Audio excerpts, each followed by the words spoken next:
ये हमारा next part है जिसमें हम सोडियम ब्लोकर की मैंने वही बात की कि डिक्रीज़ दी स्लोप हो जाएगी सोडियम ब्लोकर देंगे तो, जिसकी वजह से जो फेज़ है वो ज़ीरो है और मोर टाइम लेगा डिपोलराइजेशन के लिए। सेम अगर हम पोटाशियम ब्लोकर देंगे तो वो भी मतलब जो है increase the time for repolarisation. अब increase the time for repolarisation इसका मतलब ये है कि जो पहले रीपोलराइजेशन जो है पोटाशियम चैनल ओपन की वजह से जो 5 मिनट में हो रही थी, अभी वही टाइम 10 मिनट में हो जाएगा, इसका ये मतलब है। सही है। Increase the time for action potential, और इन ईसीजी में हमें क्या नज़र आएगा, QT इंटरवल जो है ना वो प्रोलॉन्ग नज़र आएंगे। सही है। अब देखें जो पी वेव होती है ना, ये हमें कुछ चीज़ें ईसीजी की याद करनी पड़ेंगी। जो हमारे पास पी वेव होती है ना वो करती हैं आर्ट्रियल डिपोलराइजेशन, और जो QRS जो है ना वेव ये करती है वेंट्रिकुलर डिपोलराइजेशन, और जो टी वेव है ना ये करती है वेंट्रिकुलर रीपोलराइजेशन। अब जो मैं बार बार कह रही हूँ ना कि QT interval prolong, what is a QT interval, अगर किसी बच्चे को समझ में नहीं आया वो बता दूँ।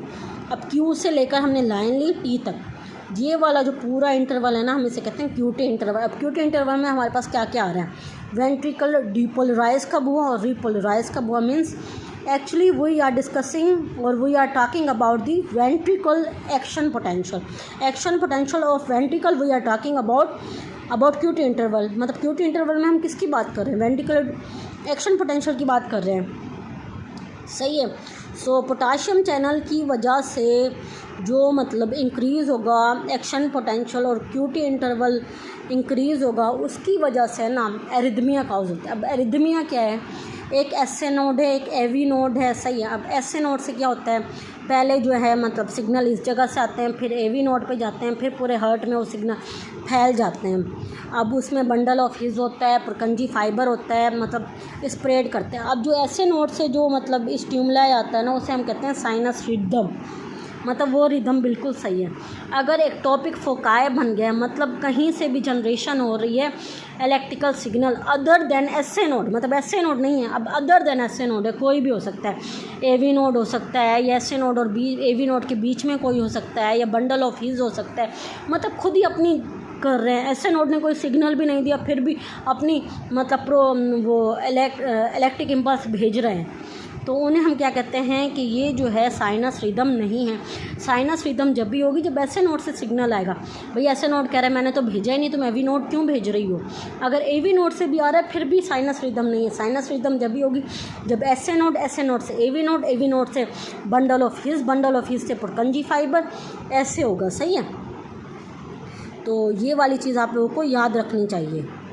और अब देखें अगर साइनस रिदम नहीं हुई तो हमारा एरिथमिया कॉज हो सकता है। अब मैंने क्या कहा, सोडियम ब्लोकर हो गया, पोटाशियम ब्लोकर हो गया, इनकी वजह से एक्शन पोटेंशियल जो है प्रोलॉन्ग हो गया, QT इंटरवल प्रोलॉन्ग हो गया, जिसकी वजह से जो मतलब साइनस रिदम 2 मिनट में हो रही थी अब वो 5 मिनट में। साइनस रिदम तो 2 मिनट में ही होनी है ना, उसका तो टाइम 2 मिनट है ना, फॉर एग्जाम्पल मैंने कहा है। अब वो 5 मिनट में हो रही है तो साइनस रिदम तो नहीं हुई, साइनस रिदम नहीं हुई ना, तो इसकी वजह से तो एरिथमिया कॉज हो सकता है। मतलब कि अगर SA नोड नहीं भेज रही अपनी जनरेशन, मतलब अपनी इम्पल्स नहीं भेज रही, तो भाई AV नोड कहेगा तुम नहीं भेज रही, मैंने तो आगे काम चलाना है ना। तो AV नोड क्या कह रहा है, आगे वो अपनी इम्पल्स भेज रहा है, जैसे इम्पल्स भेज रहा है तो एरिथमिया कॉज हो गया। अब ऐसा एरिथमिया जो पोटाशियम चैनल ब्लोकर की वजह से यूज़ हो, पोटाशियम चैनल ब्लोकर की वजह से जो यूज़ हो मतलब प्रोड्यूस हो जो एरिथमिया, उसे हम कहते हैं TDP, टोर्सैडिस डी पॉइंटिस।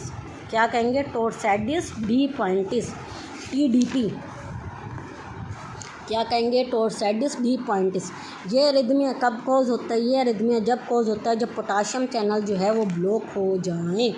अब जो है ना वोगन विलियम्स क्लासिफिकेशन है जिसने है ना 5 क्लासेस दी हैं एंटी एरिथमिक की, मतलब एरिथमिया को हम कैसे ट्रीट करेंगे उसके लिए उसने 5 क्लासेस दी हैं।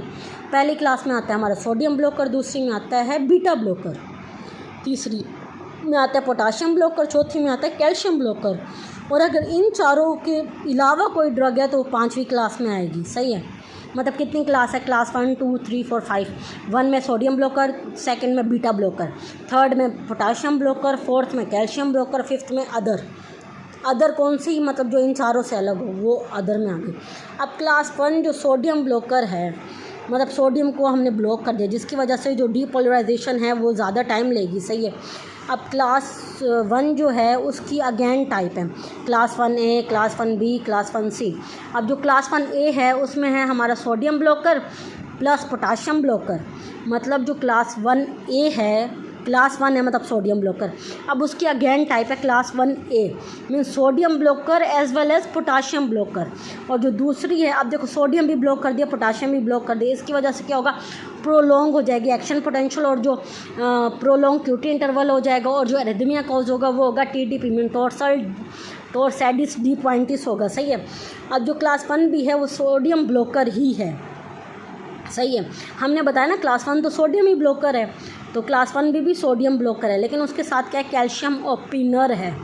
और जो क्लास 1C है वो सोडियम ब्लॉकर है, लेकिन उसमें पोटाशियम ओपिन हो, क्लोज हो, जो भी हो, पोटाशियम का जो भी लफड़ा है वो मतलब क्लास 1C में आ ही नहीं रहा। क्लास C में सिर्फ सोडियम ब्लॉकर है बस, बाकी sodium blocker plus potassium blocker ये class 1A, sodium blocker plus potassium open class class 1B, और क्लास C में सोडियम ब्लॉकर। भले पोटाशियम आए जाए, हमारा इससे कोई लेना ही देना नहीं है। अब जो क्लास 1 है उसमें मैंने क्या किया, इंक्रीज़ होगा एक्शन पोटेंशियल, प्रोलॉन्ग होगा क्यूटी इंटरवल, और जो एरिथमिया होगा वो होगा टोरसैडिस डी पॉइंटिस। अब जो क्लास 1B जो है सोडियम ब्लॉक मीन्स डीपोलराइजेशन जो है वो देर से होगी, लेकिन रीपोलराइजेशन जो है वो अपने टाइम पे ही होगी, मतलब इसमें भी एक्शन पोटेंशियल प्रोलॉन्ग होगा, लेकिन जो एक्शन पोटेंशियल फर्स्ट में जो प्रोलॉन्ग था उससे थोड़ा एक कम प्रोलॉन्ग होगा। तो जो क्लास 1 में जो ड्रग हैं वो है हमारी क्यूनिडाइन, सही है, और प्रोकामाइड, सही है। और क्लास 1B में जो है वो है लिग्नोकैन, फिनिटोइलिन, फेनिटोइन और ट्रोकानाइड। और class 1C mean sodium blocker, potassium पे कोई इफेक्ट ही नहीं है। इंसेनाइड, इनकानाइड भी पढ़ सकते हैं, फ्रिकेनाइड और प्रोपाफिनोन। अब इन्हें याद करने का आसान तरीका है। अब देखो जो क्लास 1 है ना, जो क्लास 1 है मीन्स क्लास 1 हम किसे कहते हैं, जो फर्स्ट पोजीशन आता है वो सबसे ऊपर होता है ना, तो जो फर्स्ट पोजीशन वाला है वो क्वीन है, क्या है वो क्वीन है, तो क्वीन से याद करेंगे क्यूनिडाइन, सही है। प्रोकामाइड मीन्स प्रिंस, प्रोकामाइड, तो इस तरीके से याद करेंगे। अब देखो ना जो क्लास 1 है और क्लास 1A और क्लास 1B, मतलब जो क्लास 1B है वो क्लास 1A से थोड़ी सी छोटी है, मतलब थोड़ा सा ज्यूम कर लो, ऐसी ट्रिक दे रही हूँ। तो अब जो क्लास 1B है अब उसमें आता है हमारा लिग्नोकैन, फेनिटोइन और ट्रोकानाइड। अब जो लिग्नोकैन है मतलब ये क्वीन की टांग दबाता है, लेग्स दबाता है, लिग्नोकैन, सही है। और फिनिटोइन मीन्स उसे पंखे से हवा देता है, सही है। और ट्रोकानाइड मतलब कि उसे टोपी पहनाता है, ऐसे याद कर लो।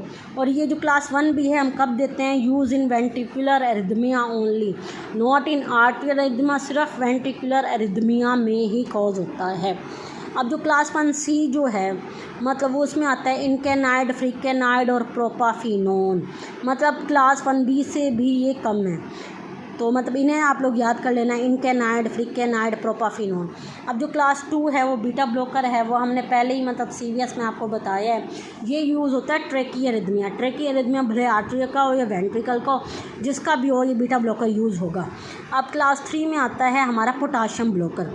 जो पोटाशियम ब्लॉकर है इसके लिए हम जो फार्मूला यूज़ करेंगे वो है बिंदास नहीं कहते, बिदास नहीं, बिंदास नहीं कहते। यार तू तो आज बहुत बिंदास लग रहा है, मतलब बहुत अच्छा लग रहा है, तो ऐसे ही।